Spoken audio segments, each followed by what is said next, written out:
Hi everybody, I'm Cevat from Crytek and I'm founder and CEO of this company. I'm excited to be here today at VRLA and I will tell you more about an initiative we have announced earlier this week. But before I go into that, I'll tell you a little bit more information about why we are investing in VR. So when I experienced my first VR experience years ago, I was pretty much convinced that this is going to change everything, like Roy pointed out. It is everything. It's not just a new device or a new gadget that is going to fade away.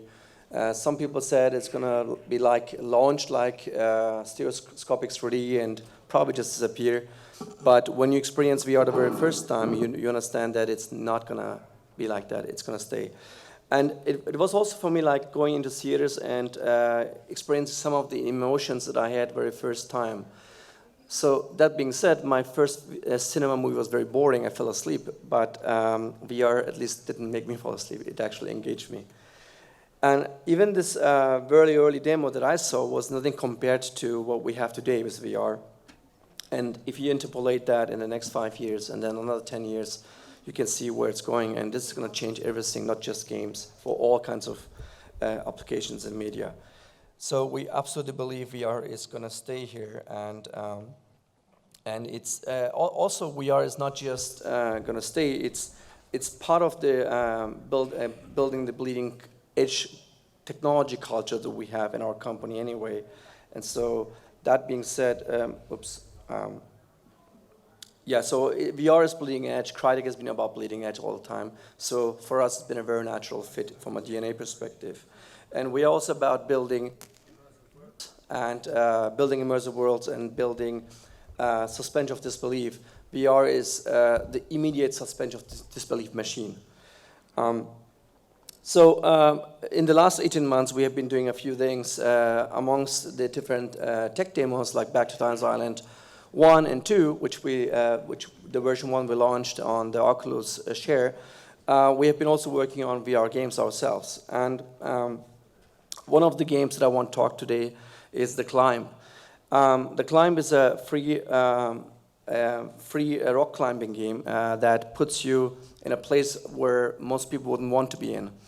And and climbing is one of the most intense, awe-inspiring, and aspirational activities that you can do in this world for real. So when you're hanging on the wall and feel the heights, it's an amazing VR experience. Something that you don't want to do on a monitor or on a console naturally. So we were looking for an experience that would play to the strengths and be natively VR. So you can try it out at the VRLA booth downstairs. And, but I also have a little video to show for you. Oops. Here we go.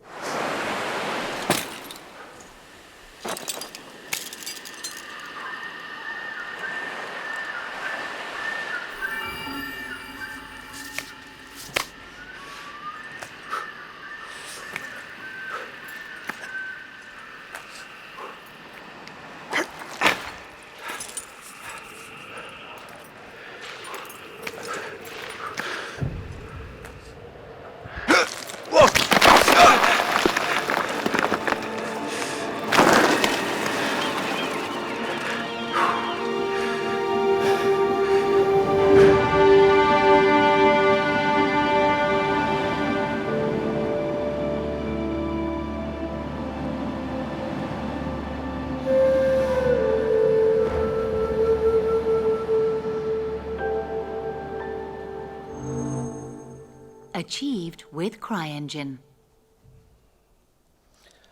All right.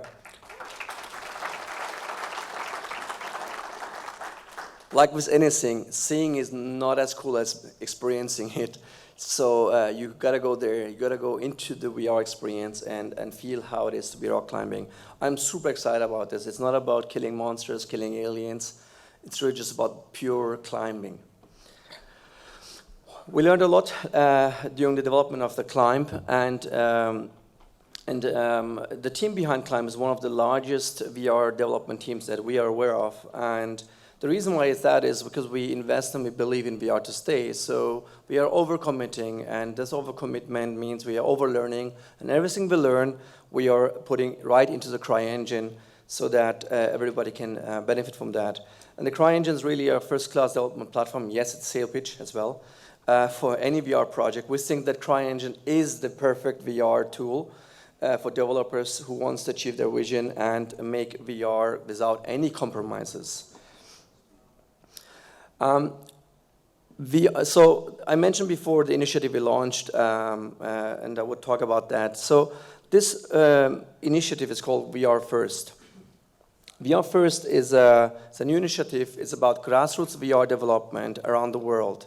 So apart from just building our games and technology, we also want to do something that is more meaningful as a company and more grassroots. So we were like, how can we contribute to shaping the VR world? How can we contribute, not just by doing it ourselves? How can we share? How can we mentor? How can we teach? And so the initiative was VR First. And VR First, we just launched it a few days ago.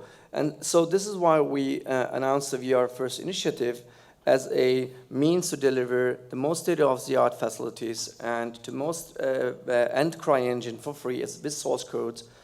It's the first time we do that, into these labs that are in partnership with education institutions, universities and the likes, so that these students can experience real-world bleeding-edge technology to create their vision uncompromised.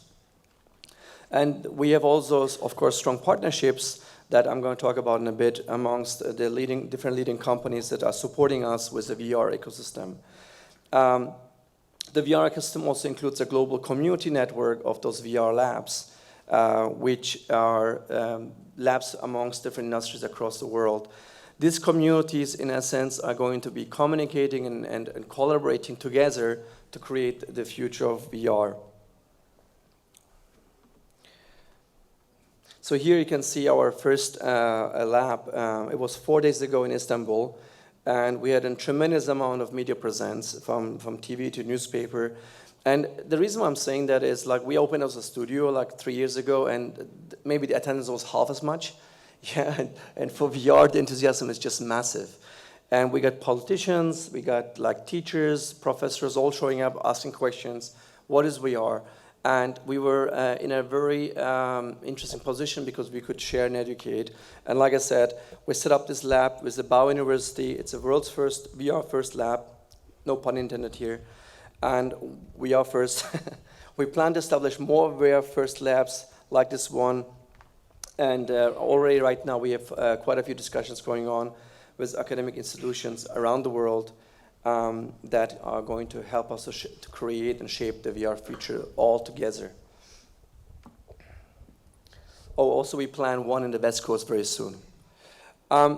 So the VR First key players or ecosystem players sort of are the students and the entrepreneurs. Then there are the VR First Council, which we had today morning, our first meeting at 10 o'clock, which was very enlightening, and it's going to be really cool. And we have academic partners. These are the universities, educational institutions. Media partners, again, to share and create exposure for these projects from the entrepreneurs. And then investors and sponsors who are then, again, supporting these entrepreneurs of the future with direct investments and or with donations in many different forms of ways, hardware, software, etc.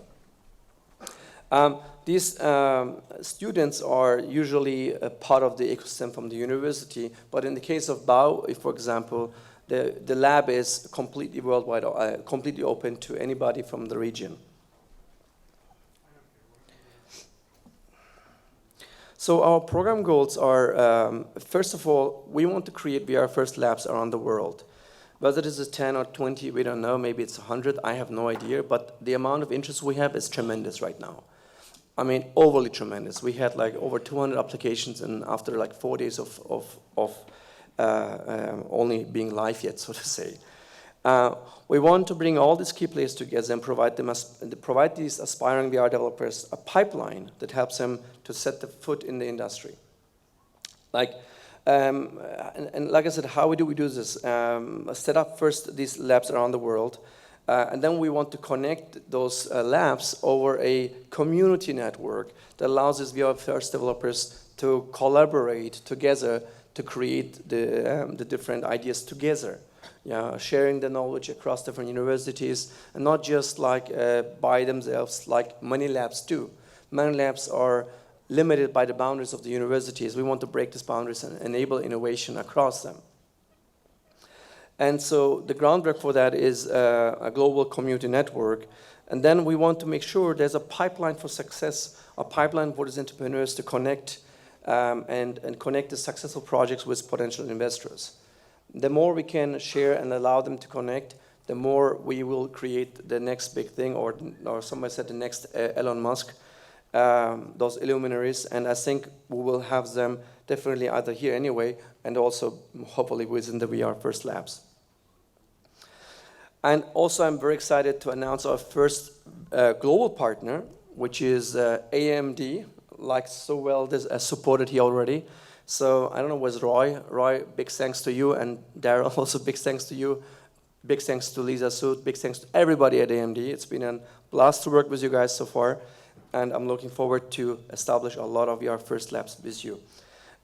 Securing AMD's support for us as a backup for the VR First speaks again volumes about the potential of the initiative. As a company, AMD is world-renowned for pushing the boundaries of VR, so they're in fit with us. Our DNAs match, and again, we are at the forefront of the VR creation right now together. So we look forward to working alongside with AMD as we speak to empower the developers of tomorrow. So that's it pretty much from my side. Thank you very much. Again, check out the demo at the VRLA booth. And yeah, thanks. Thank you very much.